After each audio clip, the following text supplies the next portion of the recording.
exhibiting maybe whom they're hanging out with or where they're hanging out with, where they're hanging out in the habitat, or even plumage characteristics, just like a human fingerprint.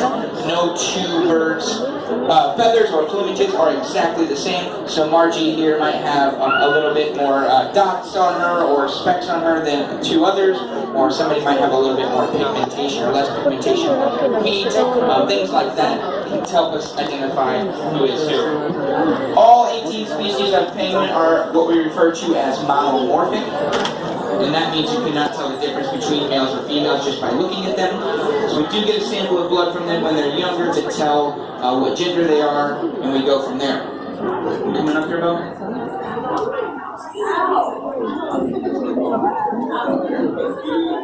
Here. If you climb up, we were eating that place.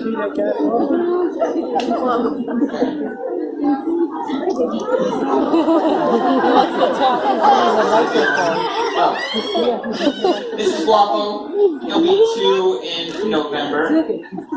So he's one of our youngest. He likes to play a lot. Come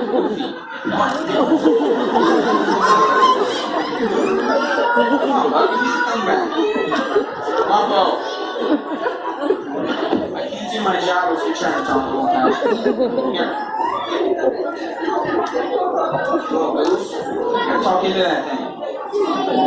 So young Humboldt penguins, they learn with their mouth, as you can see. Guapo there playing around. We do have a wide range of ages in here. Our youngest one is Coco right here in front of me. She still has her juvenile plumage, so she's a little bit more gray and silver and black, as opposed to that standard white and black with a black stripe on her chest. She'll molt out of her juvenile plumage right before her first birthday this spring.